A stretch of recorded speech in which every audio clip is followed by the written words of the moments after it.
It is officially time for a complete redo of Augusta National.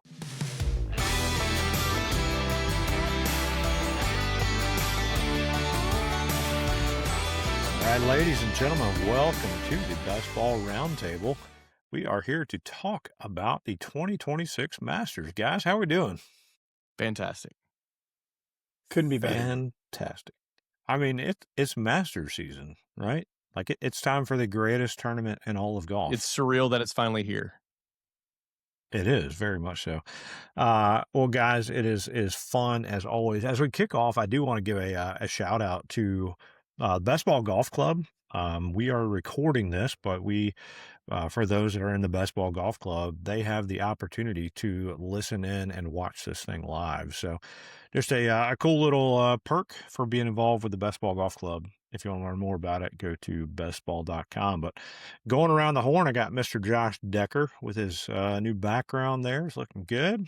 David Kirsch rocking the Masters hat as always. It looks like you could be a caddy right now. I know you've done that too. So you have the experience always. And you could probably be the marker out there as well if there's an odd number. That's a dream and job. Then that is a dream job. And then Mr. Jonathan Hill. Jonathan, I don't know if they would have you as a marker.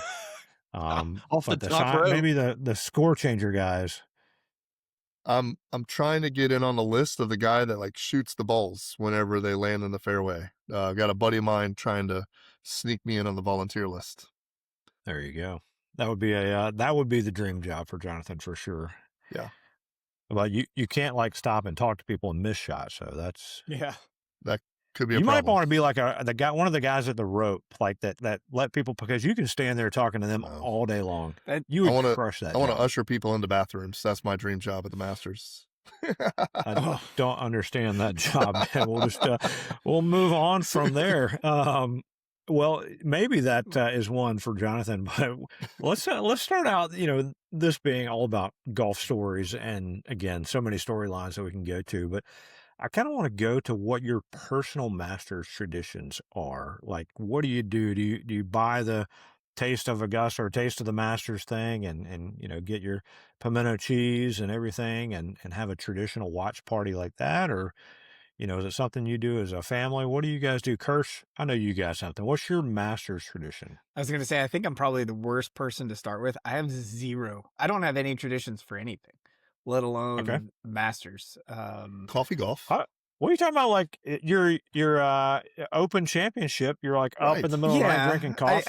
I guess that would be it. But even that probably has had its limits as far as how long into a day it goes. I can't take days off just for that anymore, especially this year. Yeah. But no, I couldn't think of one. I was sitting there. We had a really good discussion tonight with the family about a lot of things we're going to talk about today. And I wish I had it because it would allow some consistency in life.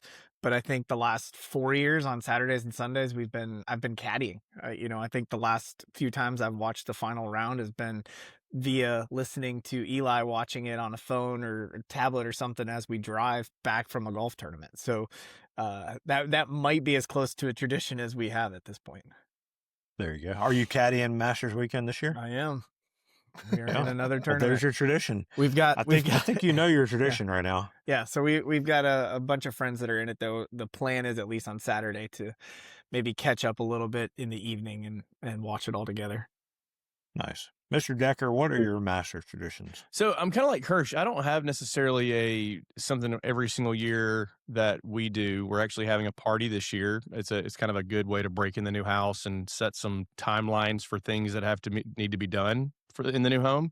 But one of my favorite things every year when the Masters rolls around is when Chris Vernon does his Masters updates, which you've probably seen these on Twitter. And this is something that goes way back. I mean, I remember when my little girl was like 3 years old and she was walking around the house going, and that's what's going on at Augusta. And we know how Chris Vernon puts on the silly mascot uniforms and they're just dancing around his studio in Memphis on Thursday and Friday. That is like, I look forward to that almost as much as I look forward to the actual tournament because the content is absolutely incredible. Very nice. Jonathan, how about you, the local there in Augusta? Yep. My Masters tradition is to dress up and be 100% ready to walk out the door in case someone gives me a call. And I usually do a post in the morning to like, I've got my Monday Masters outfit on, my Tuesday, so on down the road. And I begin planning that out about a week in advance. So that way, if I happen to get the call, which I have a number of times, actually, the reason I have this now is because I got a phone call on a Sunday while I was at lunch. And from then on, we were like, we're driving separate to church. I'm not dealing with this having to go back home and take people places. I don't want to miss any of it. So, yep. I feel like you need to draw out, like hand draw your scripting for the week. Like here's, the players will all have their I'll do stuff that. laid out. Like you should like draw it out. Like get some crayons, like draw out the different You shades guys should know and somebody at everything. Dratty that can do that for you. He I'll send can't it see to, color, so might want to I'll- get one of your kids to do it. I'll send it to Tony Finau's wife and let her, she already does Tony's deal. So she can just, maybe my wife could do that. She's like, here's the bag of clothes coming in this week. I've got different shoes. I've got different shorts. I've got clothes. And listen, last year I got that text at church. So there's one worship song, then they go into the sermon. I got the text at 10:15, and the lady's like, "You and Keisha want to go?" I was like, "Yes." She said, "When can you be there?" I said, "I'll be in your house in 5 minutes." She goes, "You don't have to go home and change?" I said, "No, We're I'm dressed. ready to go." So we were both dressed and ready to go to the Masters for the day. It was great. And here, this whole time, your pastor is thinking, "What did I do wrong to offend Jonathan and Keisha? Right? Yeah, I sent him a text. Why? I'm like, Why did he leave mid?" I got to imagine that So- attendance Oh, at man, local churches on Sunday at Augusta is really low. well, no one's in town. Oh, Like, yeah. there's For enough that reason, people too, that people are leave. gone. Yeah, and this year Easter is the Sunday before, so people are already gone because most of the time people load in on Sunday if you're renting your house for Annual as well. So yeah, pastors really don't like it whenever Easter and the Masters line up. They really don't like it whenever it's Easter Sunday for the final Sunday, because then it's terrible. Yeah. I think I'm like you guys. There's no like hard and fast Masters tradition. So when I look back at this, it's like, all right, good question, Robbie. 0 for 4 on. Well, Jonathan has it, really only Masters tradition. But yeah, mine is watch as much as possible. I think that is my tradition, and hopefully that happens again this year. As we roll, we're actually going to be creating some new crazy master traditions. One of the things that Jonathan does with every one of our guests on the Whole Story podcast is says, "Hey, if you are coming to Augusta, let me know, and you can stay at my house." Jonathan, what's happening this year? So Monday we've got two guys. One of the golf pros that we interviewed from up in Virginia is coming in. I think they're spending the night on Monday night or maybe Tuesday. On Tuesday, Ashley and her family are coming in. We're getting my daughter to babysit their 2-year-old for a couple of events during the week. Tuesday as well, the director of golf for Dan Zante Golf down in Mexico is coming in. I never And know if it's just then- me. Oh, there we go. No. And then we've got another group of guys coming in on Wednesday. Potentially there's an RV being parked outside in the yard as well. So you're going to be so busy. We're hosting a few people. It should be a good time. We're playing golf. So I found the one place in town that it's not outrageous to play golf during the Masters. We're going to go out to Fort Gordon on Thursday with 2 foursomes. So should be a fun week. We're filling up the place. Robbie, I think, gets a couch 1 night or 2 nights. My boys are sleeping on a couch at least 1 or 2 nights. So it's exactly what we were hoping for, right? Like, how does it just not turn into something amazing? And a lot of fun people that we get to meet. So should be a good time. It's going to be a good time. And I think we've mentioned it maybe 1 or 2 places, but we're going to be doing a couple live podcasts at some really incredible events at Club Magnolia on, I guess, Wednesday night and Thursday night of Masters Week. So it'll be a lot of fun. We'll share more details about that. But that's where one of the guests that Jonathan referenced, a couple of guests that he referenced kind of helped make that connection happen. So it's going It's going to be a good week. Some hopefully new traditions. One tradition I'd like to break is going 0 for 2 in media credentials. So next year, maybe we will start a new tradition on that side of things. But all right, let's talk golf course. And, there's so many shows that kind of go on and on about course conditions and layouts and things like this. This is the tournament where how the course conditions are going to be. It's going to be incredible. We know the layouts because we've seen this tournament years and years and years. So I want to turn the course question back to you guys. And the question is, if you could play 3 holes, if they called you up and said, all right, we're going to grant you 3 golf holes that you can play at Augusta National, pick 3 holes, what do you want to play? Jonathan, you're the local guy. I'm going to start with you. So,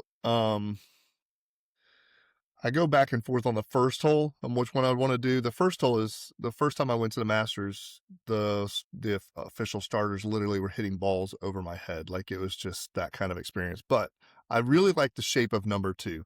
I'd like to think that maybe I could hit it close to the sand and have some type of attempt to come down there and hit the green or come close. I just think that would be so much fun, especially with my hard slice. So I feel like I've got some room to work that around. My favorite hole on the golf course is number 4. I'm pretty sure I'd probably just lay up since it's probably like a 220-yard par 3 into steep wind, and I don't even know what club you're supposed to hit in order to make that happen. And then you got to play 12. I mean, in my mind, if you had a chance to only play 3 holes, you've got to see if you can beat the Rays Creek. Again, my shot shape should help me out because it'll open up into the left side of the green as opposed to having some danger. I take that back.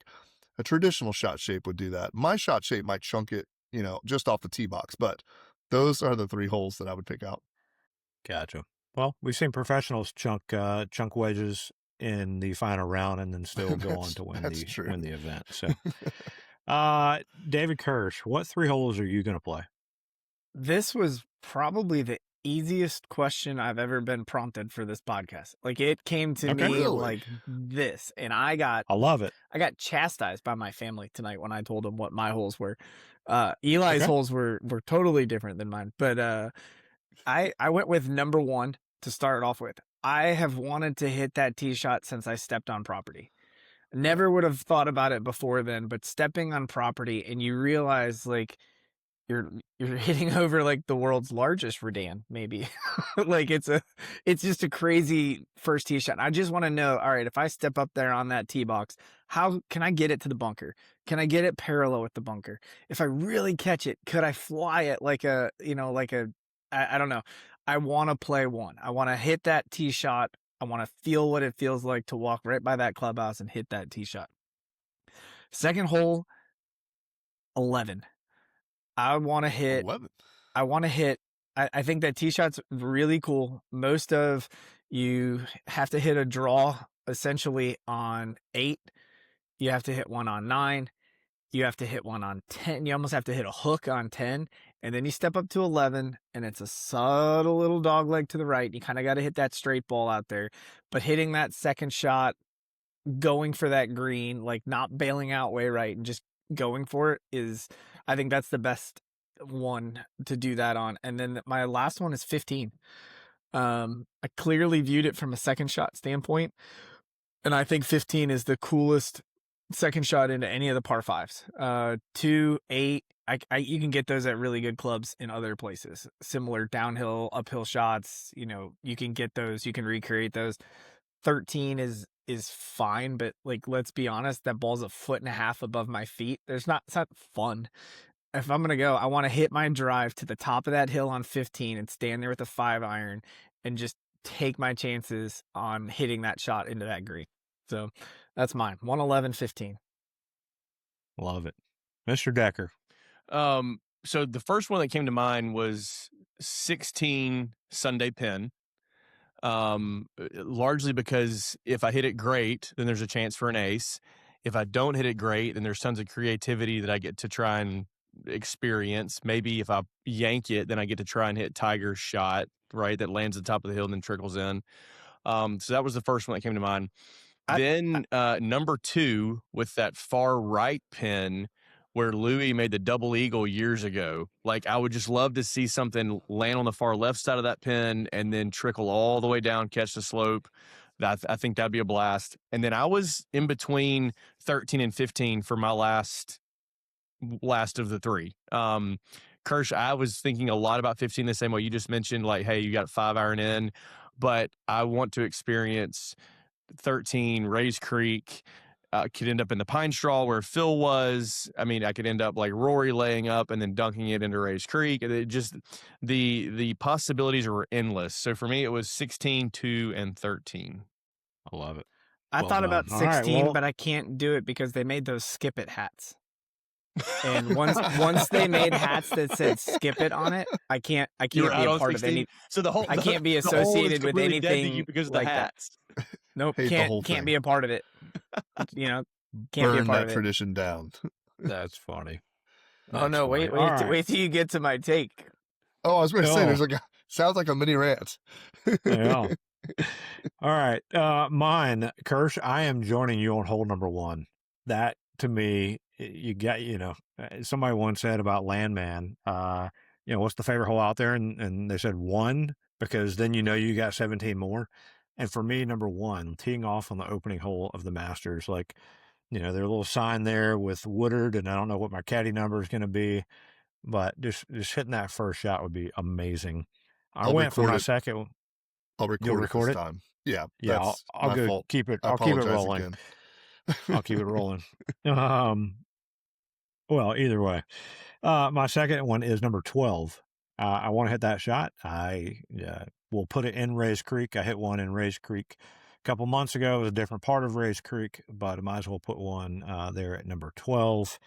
The hole speaks for itself. And then my final one, uh, kind of like my thought on number 1 is I want to play 18. I want to try to hit it right through that very narrow gap of trees that people still don't understand how narrow it is and how uphill it is finishing. But I just think, 1, it would be incredible, but 2, like if you hit it, just right at that bunker, you're out in the fairway, and then you have a shot into 18 green. It's hard to beat that. So I'm going 1, 12, and 18. And if somehow they let me play the rest, that would be a good day too. All right. So if you got tickets or badges or things like that, and you can only go one day, what would be your favorite day to go attend the Masters? I'll start just because I seem to ask everybody else first. I'm going Tuesday. I want to see a practice round. I love watching the actual tournament rounds from the TV because you can see everything, and especially with the expanded coverage, you're able to see everything. I've been to, I think, only Wednesday practice rounds before, and they're fantastic.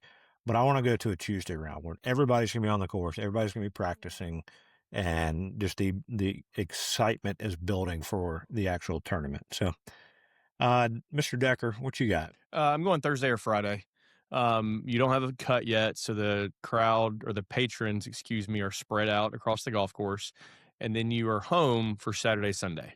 But I've been on a Friday, and it was fantastic. We got home late that evening, and I was able to watch the rest of it Saturday, Sunday. So, yeah, I'm going one of those first 2 days of actual tournament play. Okay, Jonathan, how about you?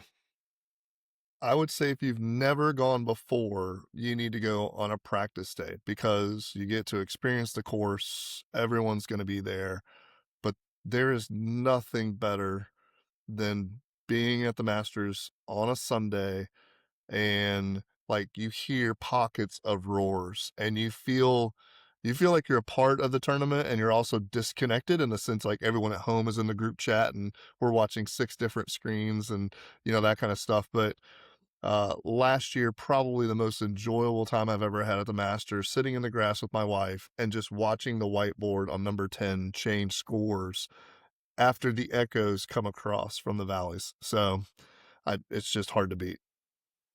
Yeah, Mr. Kirsch, what you got? There's no doubt it's Tuesday for me. Monday is fine. Like Monday's great if you're a big collector person or you have to hit the pro shop because there will be some things you just can't get the rest of the week. But Tuesday is the highest amount of practice rounds played. It's the latest the course is open for any practice rounds. Monday closes earlier than Tuesday, and Wednesday closes at like 2:30. So Wednesday's an awful day to go. Been there, done that. Par 3 is just an average experience at best from a viewership standpoint. Like, it is not how you want to spend your one and only day there if you've never been lucky enough to go more than that. And I think the tournament's probably great, but I would rather watch it on TV. It's too, it's all over the place. It's hard at the Ryder Cup when there's only 4 matches going on to stay engaged in all 4 matches on the course, let alone when you've got 91, 92 guys out on the course spread out over it. So for me, it's Tuesday. You get the biggest bang for your buck. You have time to follow people. You have time to walk the whole course. You have time to just sit and hang out and enjoy the food. So, and there's no pressure on like, I have to see this, or, oh man, I can't believe I missed that. Like, it's all just luck, and it's very chill and low key. Well, I think at the end of the day, anybody would, if they said, "Hey, here's a ticket to go," we'd be there whatever day they said. So, but no, excellent choices, guys. All right, Kirsch. I had this slated now. I don't know if you're ready to go. You look like you logged off for a second. Maybe you're doing some fact checking, but you're back. Yeah, I think Riverside had enough of me for a minute. Yeah, they knew something was coming. You ready? I am ready. Let's go. Let's hit the clock and tee off with Mr. Kirsch here. It is officially time for a complete redo of Augusta National. They are 100% the most stuck in their process that they have ever been. They're as visually locked in, and they're worried about creating spaces for tunnels so that you can feel like you're walking out at Wimbledon or the US Open in tennis. Now they've got the new locker room set up, and they've got the tunnel view so you can see them walking out to the range and doing all their stuff. And you know what they haven't fixed? The fact that 3 is kind of a stinky hole, because it's not really drivable and it's not really a layback hole. They haven't been able to fix 5 greens since they made the hole incredibly long. That green deserves to have a 7, 8, or 9 iron into it, not a 3, 4, or 5 iron into it. They have completely botched 11 and 13. The extension on 13 is just hit 3-wood as far as you can straight, and then as long as you have it there, you just hit something out to the middle left side of the green, and then you chip it. There's no more risk reward. There's no more. They've completely neutered parts of the golf course, and they're afraid of what the almighty, Twitter and blogs and press will say, and they are locked in. This is the longest period of time without a significant change to the course in the course's history. Just making a couple holes longer is not a significant change. Moving rivers, moving bunkers, moving greens, that's a significant change. There's no more 11. People just bail out to the right. There's got to be a penalty there. Extend the pond. Make Ray's Creek go out to the right there a little bit more and have a little bit of a tributary to force these guys to do something. 16, get rid of it. Start over. It's got a great amphitheater there. The crowd's 50 yards away at this point. What are we doing? There's 3 really pinnable spots, and then they put this pin in the same spot in the back right twice now. That's essentially all they do. It goes down to the left, back right twice, and then to the Sunday left on most occasions. 17, a tree almost took out a number of patrons, and it was cleared up, and like it never even happened within 6 minutes. And we can't get Ike's tree replaced on 17. And we just have this wide open fairway with no bunkers, nothing cool happening, nothing. Put the tree back in. That's the whole point of being Augusta National, is that you're supposed to, when everybody else gets comfortable, you're supposed to zig. You're tired of the equipment, which we know that they are. Get rid of the rough. Make these guys hit it out of the pine straw again instead of getting everything hung up in the rough. Why do we have the rough? I mean, because of Tiger 1 year, we decided to put in a little bit of overseed rough. It's got to go. It's time for some major wholesale changes at Augusta National. There you go. All views may not be the expressed views of everyone else. So much for that media credential. Right. He's like, Decker, you like hole 16? I'll show you hole 16. Yeah. The Kirsch That- red. that's- That's great. Those skip it hats really got to him. Oh, It's- Wait, I mean, you'll get to mine. I think for the very last question of the day, but I'm All right. I'm telling you, I'm just over it. I'm over it being that like it is supposed to. They're supposed to challenge these guys, and they have all the money and resources and people. It's time to bring in Tom Doak, and it's time to say, hey, let's restore some of these old features that used to be here. That's the whole point of Augusta. It's almost like Disney World of golf. Nothing about it should be sacred. They were making changes between rounds in certain points. Like, I mean, it's crazy how much that course has shifted as the times have changed and as people hit it. Like the bunkers on 5, put a bunker in on 13 just because there's never been one. Put one in. Make these guys hit more shots, and they're just not. They're not challenging them the way that the modern game needs to be challenged.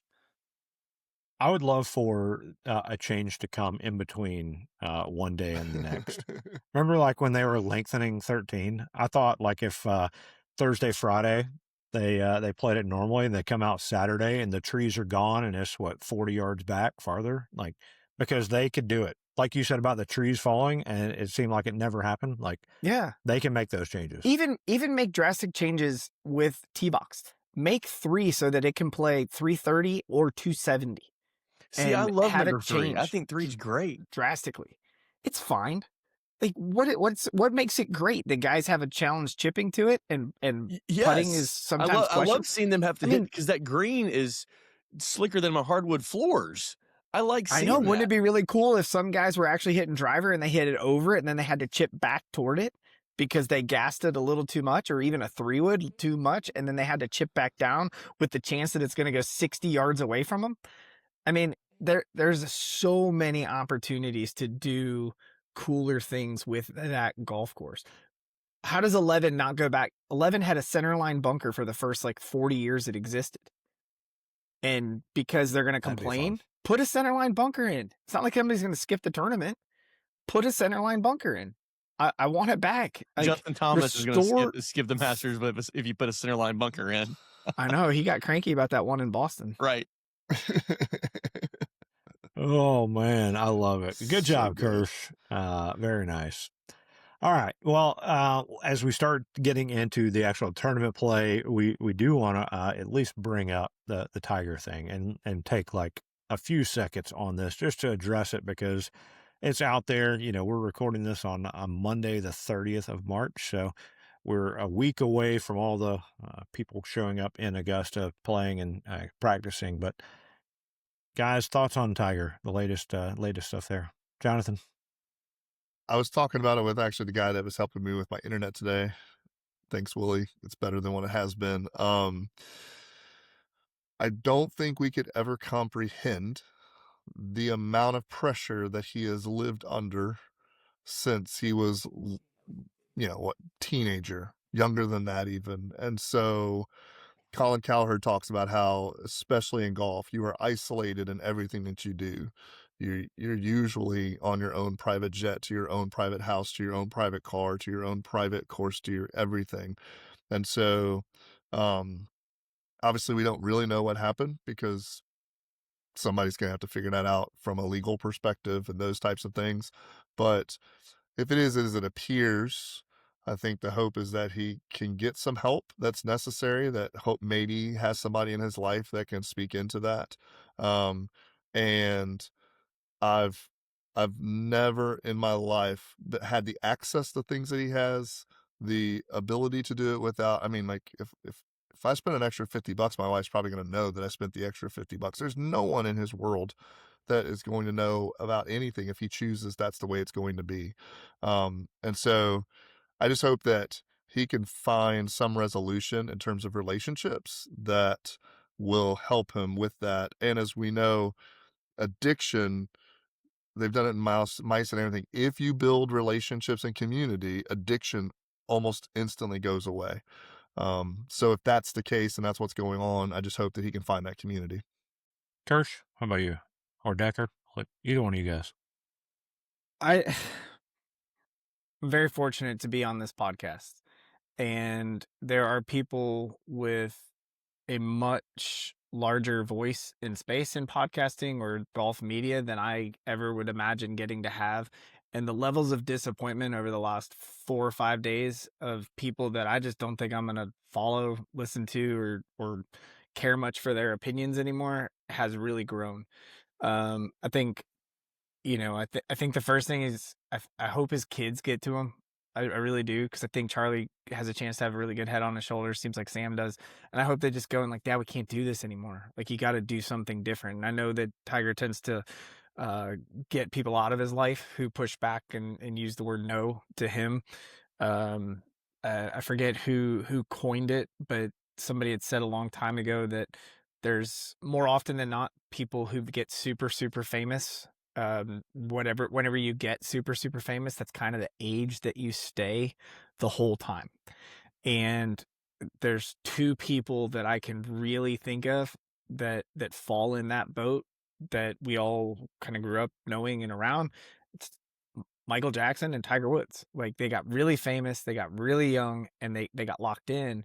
But it's hard for me to see it as an excuse, because I grew up in Northeast Ohio. LeBron James, everybody knew who LeBron was. LeBron's been famous since he was 14 years old. He grew up on different couches. He had a challenge, but he was famous. He was driving a Hummer to high school and as a senior, and he has been, by all accounts, a good dad, a good husband. The worst thing he's done is host a national program about changing teams, and you know, like, that's it. And like somebody like Taylor Swift, she got really famous very young, and she has kept it together, and she has been a grown up. So it's hard for me to say that like that's the only thing, because there's a lot of examples on the other end. But at the end of the day, it's tough. I don't know if the Riddler, Fred Ridley, is going to even bring it up. I don't know if he's going to talk about it, and I hope he doesn't. And I hope Tiger's not there. I hope we stop caring or asking when Tiger is going to play, because Tiger doesn't deserve to play. Tiger doesn't deserve to be the Ryder Cup captain coming forward. It's time for the golf world to put a stand, because there could be somebody else on that road. What if a little kid was on a bike? There's a million things. I mean, you know how hard it is to have a rollover crash on Jupiter Island? Like, I can't get over it. Like, that was like the first thing I thought It's of, and really flat. I was like, Yeah, we were just there. it is the flattest place in Florida, I think, and that's already a flat state. And this is the fourth one, and one is shame on me. Like, two is shame on everybody. Like, at some point, we as a golf community have to stop and say, like, enough is enough, and we want to support you, and what you've done has changed everything. But could you imagine what an impact he would make if he did a speech like Gary Woodland did a couple weeks ago, and opened up about his addiction, and opened up about his vulnerability, and just said he would be the most marketable, famous, transformative person in the world if he would do that. And that's what I'm rooting for at this point. Yeah. Josh? Yeah, you guys Thoughts? both covered it really, really well. It's sad, because I think all of us on this recording thought that he had really turned the corner with life. Like, had kind of figured things out. Seemed like things were going well with TGL. Seems like he had kind of found his place, found that potential community like you talked about, Jonathan. But that doesn't seem to be the case. And there was supposed to be, I don't know if they're still going to have the press conference about the patch, the new Muni there in Augusta. I don't know if they're going to do that. Like, yeah, it's sad, but you guys kind of covered all of it beautifully. But you're right. The Ryder Cup thing kind of came up in my mind a day or so after the accident, and all the news broke. Like, okay, well, and I saw something. I wish I could remember and give credit to whoever made the tweet, but it's crazy. If I had told you 10 years ago that Phil Mickelson and Tiger Woods would never be Ryder Cup captains, you'd look at me like I was crazy. And now it's highly likely that both are never captains, I think, which is crazy to think about. Yeah. I think it's just sad again that we are here. I feel bad for his kids. Yeah, Kershaw would love for his kids to get to him and basically call him out, because it'd be hard to say no to them or shut them out. But you hope he gets some help and listens and changes. I mean, we are all vulnerable to this temptation and very sinful nature that we have, but that's why we all need Jesus, and Tiger needs him. But it's you just hope he can get some healing, get some help. But I agree, shouldn't be there this year. Shouldn't be hosting a Ryder Cup. I don't know if it'll be an ever thing, because hopefully he gets better and gets on the right track, and is honest about it, and then maybe 12 years from now he could be it. I don't know. Who knows? Anyway, all right, that's it. We will move on. Tiger will not be there, so do not pick him later as your winner. All right, this next section here, I want to hear one take, and there's a statement, and there's no explanation, and I kind of want to hear everybody else's feedback, but what you think about the one take. Sound good? Mr. Decker, I want to start with you. How does Jordan Spieth only have one green jacket? I rewatched that Masters the other day. Up 5 at the turn, and 38 minutes later, down. Like, it's wild. I think the take is that he never wins again, but that's not even my take. Not the Masters. He's not going to win the Masters. Never wins the Masters. He's never going to win a golf tournament again. Jeez, John, it's been like 5 years or 7 years since he's won the last one. I know. Josh, I was at the Wednesday practice round that year that he was the reigning champ. So my kids have the Masters flag with everybody else signed around it, and Jordan Spieth in the middle. That's cool. Yeah, and we also met what's his name's coach? Who? Gosh, I'm trying to think of the name. You can't blank on the name. Who won that year? Oh, Danny Willett. Danny Willett. Sorry, Danny. You try to think of something and your mind just goes blank. Like I had it because we met his coach, his college coach, who still worked with him at the time that Wednesday from Jacksonville State. He took our family picture. Yeah, it was kind of cool. And he asked our kids, he's like, you got Willett on there? And figured out he was talking about Danny Willett, and sure enough, he was on the flag. He's like, yeah, I coached him. So anyway, all right, good take. I agree. Jordan should have more than one. So, Jonathan, what's your take? The winner is going to win by more than 4 strokes. That'd be a take. That would be a boring Sunday. You think? Yeah, I was so happy when Rory dunked it last year. Like, you can ask my wife. I was because I was like, I didn't want him just to run away with it. Like, that's not fun for me to watch. I'd rather have drama. Can you win by 4 strokes and not be in the final group? Yeah. All right. There can still be drama. I'm curious later to see who Jonathan picks as his winner. Kirsch, what's your take? Man, I really want to change it now because it feels a little on brand, but Bryson's going to miss the cut. He has had 38 minutes. I don't think we need any explanation. He goes, what did he do last year? 3rd, 4th, something like that? Like, he had a chance. He took the shot you want someone to take on 11.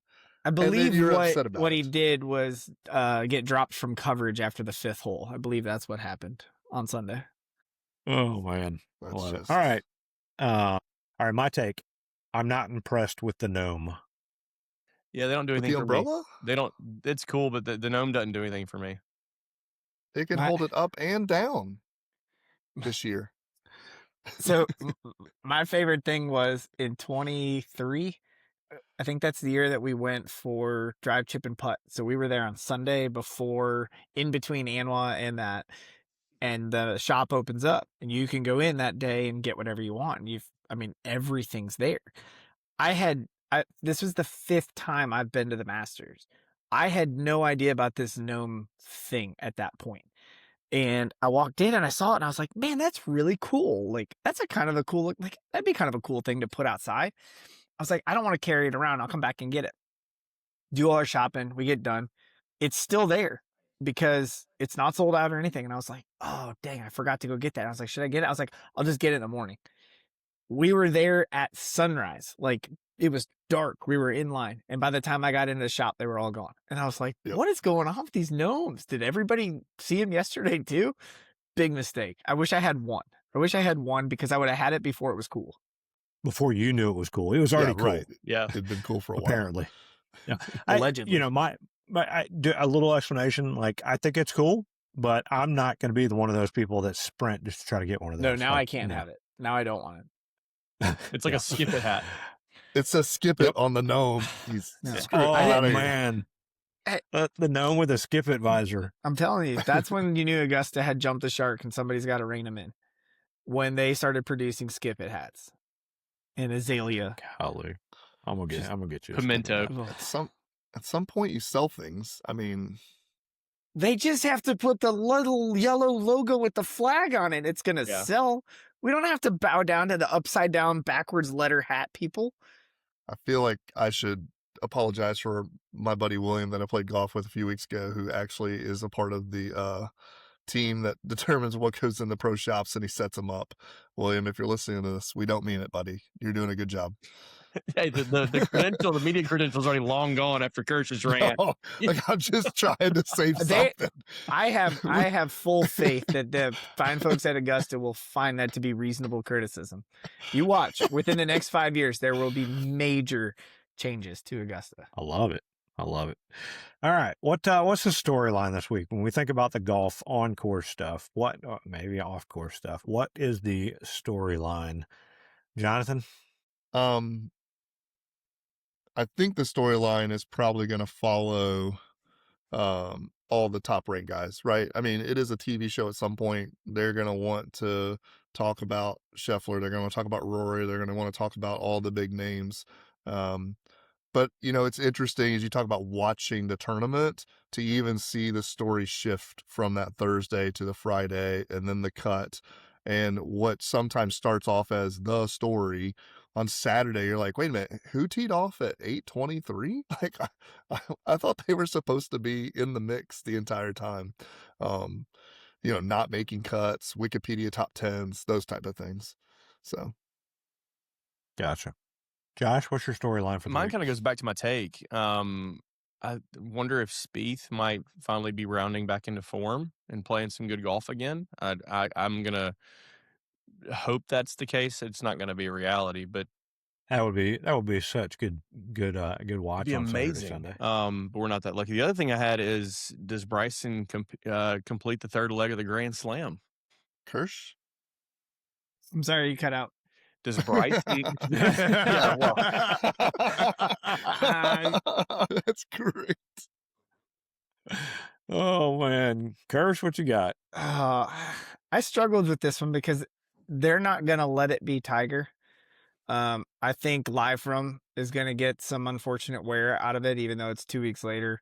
I have a feeling it could get equipment related. I think Bryson's going to come in. I think he's going to be talking about equipment because last time he was here, the ball wasn't right. He wanted a ball that only flew straight and far. No matter where you hit it on the club face or whatever swing you made, which sounds exactly like golf. But I think because the USGA pushed back rollback, I think that the ladies at the ANWA are going to have probably the best scoring that they've had, assuming that the weather's okay. I think that they're gonna do really well. I heard that Asterisk Tally was carrying the ball 290, 295 now, at 17, and I think it's coming. She's got Miles Russell as her. No, he dropped, unfortunately. Oh, he did? Yeah, because he finished in 15th, so he made the Corn Ferry event next week. So it gets him those PGA Tour U points if he stays. So Nice. I think he dropped out today, but I think it's gonna evolve into equipment. I think whether it's Bryson bringing it up, the USGA kind of stalling a little bit, figuring out what they're gonna do, what's Brian Rollap and the PGA Tour gonna do. I think there's gonna be some talk about equipment, and I think Asterisk Tally may force the issue on them, just like she did at Sage Valley a couple weeks ago. Yeah, it was good. All right, Jonathan didn't like that take. Josh, you already did yours. I did. On Jordan Spieth. All right, Robbie, what's yours? Yeah, mine. I am going. We're gonna hear and see a lot of Team Europe. I think the Europeans are gonna have a good week. Yep. All right, Rory coming off now as a Masters champion. How does he do? How does he handle the week? How does he move about his business and doing all the things that's required of him, and yet prepare to defend and hold on to the green jacket. What do y'all think? Oh, he's gonna have that chest puffed out and be bouncing around everywhere. He doesn't stand a chance. No? Curse, you think he has a chance? No. I don't think I think he does. I think this week is exactly how his year has been. Completely average. I think he's gonna come in. I think he's gonna um have some jokes at the beginning of the press conference. By the end of it, you're going to wonder if he wants to be in the room still having the press conference. I think the Tuesday dinner is going to be completely fine. I think everyone's going to give him good reviews. And then I think he's just going to have a middling week. I mean, he's even winning. He shot 72, I think, or 74. Like, I mean, he's not a low first round person. And I think this is a Masters where you're going to have to go low early. And I think he's going to, I think he's going to top 20, maybe top 25 come into Sunday. He's too good to have a full ejection, but it's going to be an uncompetitive top 20. Okay. Jonathan, what do you I think? feel the same. I feel the same way. I love David Kirsch's Wikipedia top 10, and I could see that happening top 15. You know what I mean? He'll like make a couple extra strokes here and there, maybe on the back nine on Sunday, and somehow squeeze into the 14th tie, something like that. I hope, and this is hard for anybody when you got some golf coming up, but I hope he is able to enjoy the week, right? I hope he gets there, like he probably shows up and sees the kids finish at the drive, chip, and putt. He, plays the little Monday, does his press conferences stuff. Great time at the dinner. Everybody loves it. And regardless of what happens on the course, I hope he can look back and say, man, that was quite a week, get to hang out as the reigning Masters champion. Because end of the day, right? Like, we're going to lose a lot more golf tournaments than we win, but you only get to be the reigning champ and do all the things once or never in many cases. And so I really hope he can enjoy it, regardless of what happens. So, all right, let's move on this thing. We're going to call it a good, bad, and sleeper. So I want to hear 3 golfers from you. The first, somebody that would kind of make an unexpected top 10 finish. The bad being maybe a big name player or somebody who many think will be a favorite who won't perform. And then just a sleeper pick who might be near the top at the end. So, Robbie, Josh? I was going to say, Yeah. Robbie, you want to kick us off? You should kick us off on one of these. Yeah. All right. I got you. My good is, and he's playing well, but I put Akshay in there. That's mine. As my, yeah? Yeah. Yep. I think I think he's been playing well, but still, winning at the Masters is pretty tough. And I don't know if that qualifies for good because he is a good player. I would say bad, big name player who won't perform. I'll say Rory. I don't think he's going to play very well. I think he makes the cut, hopefully, so that he gives him a reason to be there on Sunday evening. But yeah, I don't think it's him. And sleeper, I don't know if he's a sleeper because he's won 3 times, I think, in the last 6-ish months, but Chris Gotterup. We have ours are identical. Yes. That's why I like you, Josh. You're a smart man. But maybe my explanations go for you, but I think even though it's Gotterup's first time, he waited to ever visit there until he earned a right. I think he's going to have a good tournament. So, Josh, we know you're 3. Any additional comments? Only Akshay being a lefty. Watch out. Lefties. I know. It's a special place for lefties. That was my thought. Yep. Jonathan could break 90 at Augusta. From the tips of the From green. the tips. Jonathan, yeah. Why don't you go next since all right. You're the house lefty here. This would be the good unexpected top 10. All right. Yeah. Completely unexpected Dustin Johnson. That would be nice. I think he has it. A big name player who does not perform well. I'm looking at this list here. I'm looking at the tops. I wonder if John Rahm's going to have a rough week. There's a lot of questions on how and where and when he gets to play. And life is a pressure thing. And sometimes the cooker doesn't work. I don't know if I'd put him like missing the cut or something like that. Cause like David mentioned, like they are really good golfers, but I kind of wonder if he slips and does it. Cause right now I think he's like sitting there at 4th. He's in the top conversation for making, for the win. And then the sleeper, almost got it 2 years ago. I'm going to go back again. Phil Mickelson. He ended up second the year that I thought he was going to come back and win. And I'm gonna pull up for Phil. Old Lefty's going to come out there one last time with some of his sage wisdom on how the Augusta National works. It hasn't changed since he started playing golf, according to Kirsch, right? It's the exact same course since he started, 50 years ago. So Jonathan went all live on his picks there. I don't know if you're going to love my winner. I noticed that too, by the way. Yeah. Good. I actually had Goddard up here. I think he's a 3-time winner. I think he deserves to be up in that category for the play that he's had since Augusta last year. He's won big events. He's won, when he's the favorite, he's held off Chargers. I think Goddard has the game, and because the course doesn't demand as much, especially off the tee, I think he can step up and smash it around. My bad was also John Rahm. I'm sure there's a model out there somewhere that says going from Singapore to China to South Africa is the best way to do Masters prep. I haven't seen that model, but I'm fairly certain that there's probably one out there. Honestly, I thought about Akshay because he went and played DFL this weekend for the European Tour, but I think he purposely missed the putt on the 18th hole so that he could miss the cut and then come home early. So I'm gonna I took Akshay out and I put Mr. Rahm back in there. And my sleeper is Minwoo Lee.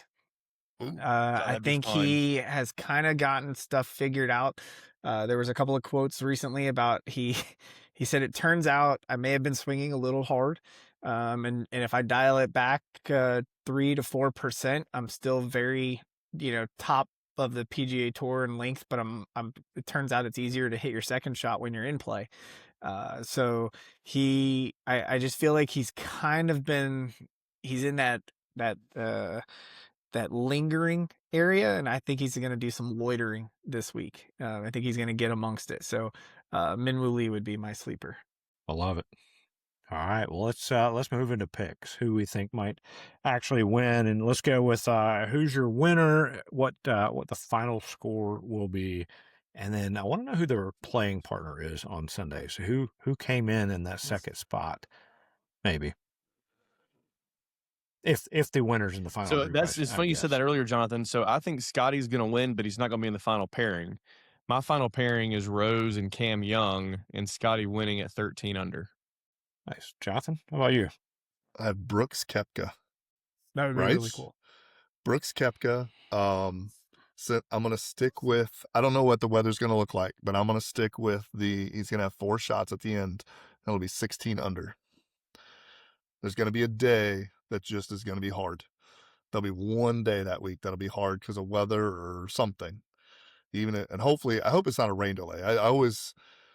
I hate that for patrons. Like the people that come, this is the event of their life, and for some of them. And then they like, I had a buddy of mine made it on course for 45 minutes, and then they blew the horn. He had to leave. So I'm hoping that there's some like overnight weather or something like that, and it turns into something for the morning guys versus the afternoon guys, or some wind like there happens every once in a while. But I think Brooks Koepka comes through. He's been grinding it out. He's got a family. He's settled. He's at the right age to begin making those kind of moves. I think it's going to be him. Kirsch, what you got? Slightly regret not putting Brooks as my sleeper. Just because, I don't know. If anybody's just going to show up when it matters, that's kind of when he's going to dial it up. So he will finish top 10, but he doesn't factor into any of my plays here. We are going to see what we wish we would have seen at the Players, which is Cam Young and Ludwig in the last group. Cam Young is going to win, and he is going to be at minus 17. Whoa. Goodness. Going low. Cam Young. Took him a minute, but now he's going to just take over, huh? Yep. I love it. Very nice. All right. I mentioned earlier my storyline was Team Europe because I have Justin Rose beating out Mr. Thomas Fleetwood in the final pairing. All Team Europe finish with Justin Rose winning at 14 under to get it done. Any thoughts? Y'all like my Oh. final pairing. I wish I thought Rose is another one that if you had more time, you'd always kind of get to him in any kind of preview for this because I commend like Justin Rose has become one of my favorite people to root for in sports. Sure. He had all of the ingredients in the bowl.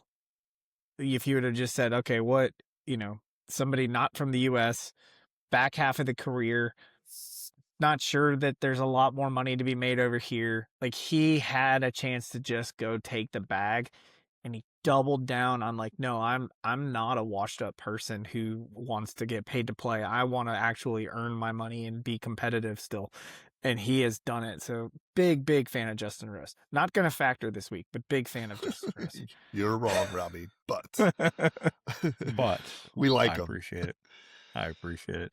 Well, it's going to be a lot of fun. And I know the final thing I wanted to end on here, unless you guys have something else, one word that will define the 2026 Masters. Snooze. Smooth. Snooze. I think it's going Snooze. to be boring.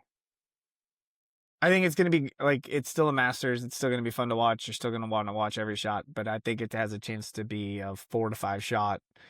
Pretty sleepy. Not very, yeah, alright, he makes a birdie, but this guy hasn't played that hole yet. They're going to make a birdie too type of feel to it. And it's going to be mildly over midday Saturday. Wow. All right. Is that your word, Josh? No, I was trying to think of if I could just say skip it. No, I don't really have a word. I hope it's not a snooze, because that's like I was saying earlier. Last year, when Rory hit it in the water. That was when I got to the edge of my seat and was dialed in. I'm just excited. It's always I saw the full TV schedule got released today by CBS, and like, oh my gosh, at the amount of content we get. Like, that's one of the things that's so great about this tournament, right? Is all the access, every single shot. It's the greatest app that's on any device ever, and it's used 4 days out of the year. Like how, and it's just excited. Love it. Jonathan? Well, for me, I think the word cleaning could be included in what my Masters week is going to look like, but busy. I think it's going to be busy. I was going to go like some sort of Skip Bayless thing and be like chaos, just to do opposite of Kirsch, but I don't think it's going to be chaos. Nice. My word, I'm just going with dramatic. It will be I want it to be tight. My prediction, regardless of who is playing, like how sweet would it be for like a chip in, a hole out or something to win this year's Masters? So that's the word I hope we come back to when we join again. I hope dramatic is maybe the answer over Kirsch's, because those are two opposite things. Any final thoughts, guys, as we close out this preview? Can't get here soon enough. Yeah, it's amazing that it's here. I'm excited for it. And for the one that we didn't get to, my answer is 48. You would shoot a 48? Oh yeah, that's the question. Listen, no way in the world. I love this is Jeopardy. None of these guys would have said, "Oh, the answer." When the question is the answer is 48, the question is, what would Kirsch shoot? Starting on each screen from the farthest spot possible. The only way that I could do it in my head was to say wherever the Sunday pin was, and then the furthest point away from there. And I went through hole by hole. It's 48. Are you with or without a caddy? No caddy. Oh, no way you're shooting a 48. Yeah. No. My number was 87. 87. Right. If I could break 90, maybe. With a caddy, because I've seen, like, little humble brag here. I went to Berkman's place once, and I got to do one of the replicas. No, listen, this is the only reason why. Because you're looking at a hole, and it's downhill, and the caddy goes, make sure you putt it over into the fringe. And I'm like, you've lost your mind. He goes, nope, hit the fringe. It'll roll right down to the hole and stop. I'm like, there's no way in the world. And I did it, and it worked. And only way you're ever going to have a chance. I don't know if Instagrams had already been spying on my phone and saw this, because there was just a shot the other day. I don't remember who the player was, where he ended up with a triple. He was on the green putting, and he ends up rolling off like 3 times, not at the Masters, just like regular golf, like regular PGA tournament stuff. Kirsch, love you to death, man. You've gone round the bend. There's no 48 in your life other than your age in a couple years. You guys have thought about this in the entirely wrong way. Go ahead. How are you scored my 48? my number is even par, by the way. So 72? 72. Yeah. Oh, Go ahead, man, I made Kirsch. everything was a 3-putt is the start. Like, that's the par is a 3-putt. And then you went from there. I had 2 4-putts on there. You're going to 4-putt 3 and you're going to 4-putt 5. Like, no doubt about it. I'm going to putt off the green 3 different times. But that next shot is not a putt. So that one's going to roll up there closer. So that's not going to count as an extra putt. If I putt it off the green, that doesn't count as a putt. Just like if you What? chip it in, you had We 0 didn't say how putts many on the hole. putts. We said how many. What's your score? It said how many. If you started on the green, what was Oh your my putts going to gosh. be? My Well, then putts are going to be a 48 because I'm I'm only going to going put it 200 yards away from the green, and then I'll never have to worry about it again. to. But the back 9 is easier than the front. That's what I figured out too. I No, think the front no. The 9 has the question more difficult says, greens. what I would guess you it could. shoot? I didn't think people would be not counting them as putts. No, no. So. What would you shoot if you started every hole on the green? Putts are never listed in that Hey, question. look, Kirsch. that's how if you're starting on the green, you have a putter in your hand. That doesn't You matter. can only putt that stroke. Look, Every stroke counts. This is tournament play. Hey, 48. you interpret it your way. I went for putts. I on the want to green. go to a really good golf course with Kirsch. We and be need the able to rules. walk We need the 18 rules holes. committee. Let's take Kirsch to Oh, no. Landman. Let's And take see Kirsch how from many- Marion. Right. Those are And tiny then- greens. I was thinking Augusta, but whatever. Oh man. Oh, that was 48. how. I mean, if Dude Perfect could get out there and kick soccer balls and throw frisbees, like we can do this competition, right?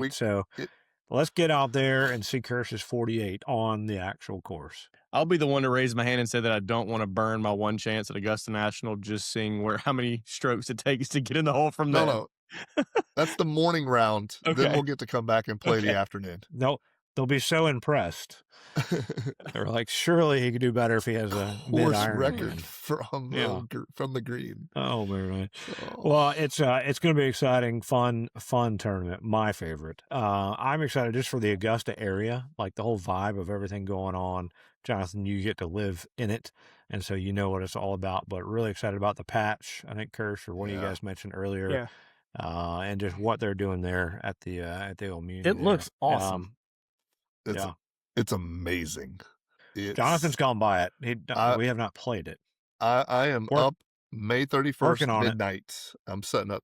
I've got the morning tee time. Sherv's getting an afternoon foursome, and we're going to see if we can get 45 holes in, 2 18s plus the 9. It is 100% going to become a destination golf course. Wow. Like they have just the pro shop alone makes you want to go in and buy things. Like it is that nice, and everything about it is as perfect as it can be.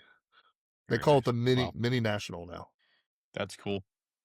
Yeah. Love it. Good stuff. All right. Well, guys, it's been a lot of fun. We will, I'm sure, be on many a text, except for Jonathan, the day he's inside the ropes. Not inside the ropes, inside the gates, I should say. When he is a patron, buying up all the gnomes, if there are any left. So, guys, it's been fun for Jonathan and Kirsch and Josh. This has been a Best Ball Roundtable.